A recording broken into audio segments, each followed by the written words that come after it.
Let's move to the next paper, the next reproducibility paper. Do recommended system promote local music? A reproducibility study using music streaming data by Cristina Matrosova, Lilian Mari, Guillaume Sala-Galvan, Thomas Lulel, Olivier Bodini, and Manuel Musallam. The presenter is Cristina Matrosova. Thank you. Hello, everyone. So today I'm presenting our paper, Do Recommender Systems Promote Local Music? A previous study that was published at ISMIR 2022, the authors basically, Lisota et al., took LFM2B dataset and they applied two algorithms to it, ItemKNN and UMF, recommending 10 tracks to each user. And they figured out that for most of the countries, ItemKNN tended to recommend more local music and UMF tended to recommend less of it. This is an extremely simplified explanation of this paper. Go check it out if you want more information. We asked ourselves, would we find the same biases if we do this experiments on Deezer data? So basically, we took data that is kind of similar to the sample that they use, so from the same time period. We focused only on 3 countries, France, Germany, and Brazil, because it's the main markets of Deezer, so we had more data and it's more relevant for the users from these countries. In the initial work, there were more countries. We took a little bit more users to have a bigger coverage and representation of different consumption patterns.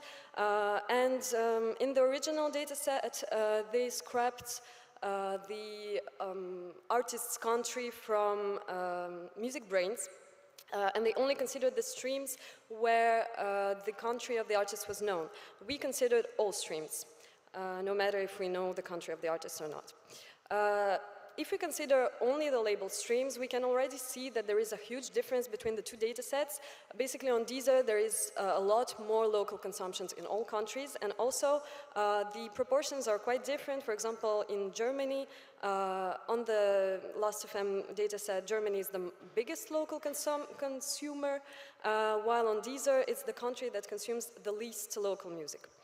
Also, we compared the top 10 tracks from France on both platforms, and on Last.fm, we figured out that the most popular tracks were older releases, representing more niche genres, and there is almost no French music or music from French artists in there.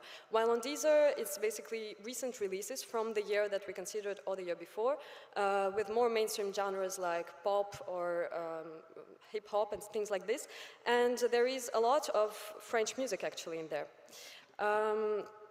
What we did for Deezer, we didn't only consider the MusicBrainz labels, we also considered 2 other internal Deezer sources of labels which represent the origin country of the artist and the activity country.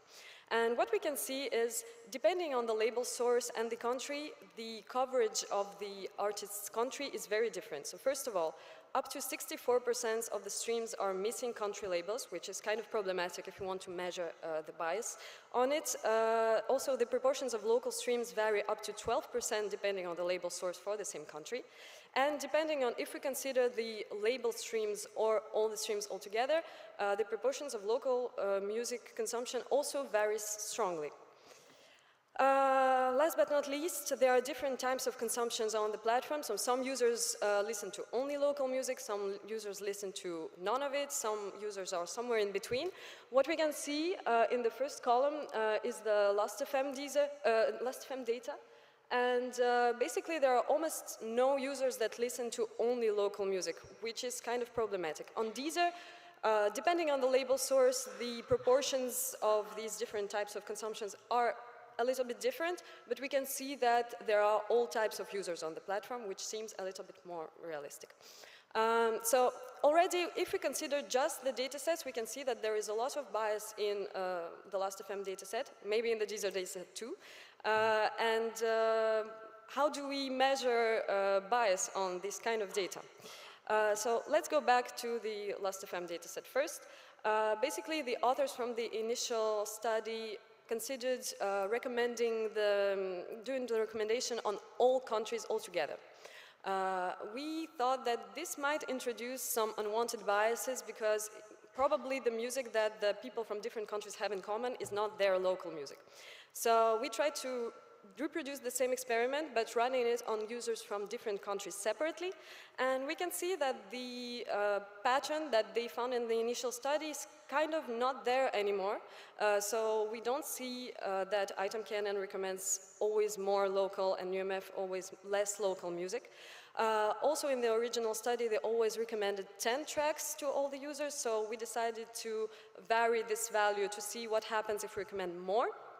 And same thing here, the pattern is kind of broken, and depending on the value of k, the same algorithm on the same country can sometimes produce positive and sometimes negative bias.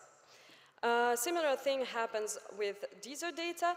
No matter if we recommend globally or locally, no matter the algorithm, no matter the country, we don't see a clear pattern that one algorithm produces positive bias and one algorithm produces negative.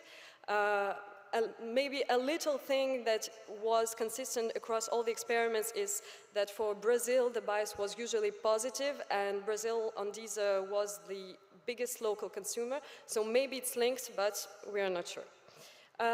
So to conclude, we found out that there are crucial variations in music consumption patterns between Deezer and Last.fm, suggesting that Last.fm dataset is biased. Probably the Deezer dataset is biased too. Also, different recommendation algorithms exhibit varying biases towards local music, influenced by factors such as the dataset, the algorithm, country, or the label source. And I think the most important point that we have to remember from this study is that for now, I don't think we have reached a sufficient label coverage if we want to measure some cultural biases, no matter if it's the country of the artist, probably the language of the lyrics or things like these, we cannot make conclusions about the fairness of this if we don't have a full label coverage, because the labels that I'm missing, we don't know, but they probably concern artists from less developed, popular countries, so there probably is some bias within the music that is not labeled. So here are my co-authors. I would like to thank them. You can find the preprint following this QR code, and I have 2 minutes to answer your questions. Thank you.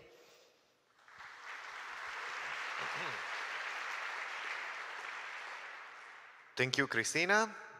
Do we have any questions from the audience? No, we have an online question now from Francis. Thank you for the talk. This is likely more relevant to the Last.fm dataset. But have you looked into how the prevalence of certain countries, like US or France, in both users and artists affect the fairness matrix? I didn't get the last word, sorry. How they affect the fairness matrix. The fairness matrix? The countries, the original, the prevalence of certain countries. Okay, I hope I got the question correctly. I think this concern about the fairness towards local artists, towards local music is most important for the artists. So it's probably least of a user concern, it's more of an artist concern. I guess also it was a concern in the initial paper that the artists that are, for example, not from the US or not for the most developed countries probably have less resources to make their music and to promote their music. So it's probably like if there is a negative bias towards the artists from least developed countries, it might be a problem for them to get visibility for their music. Probably for the users it's a little bit less of a concern, especially because recommendations are personalized now, so if you listen to initially not a lot of your local music, you probably don't necessarily want to be recommended more of it. So I think it's more of a concern for the artists. I hope I answered it. Okay. Thank you. Thank you, Christina. Thank you again, Christina.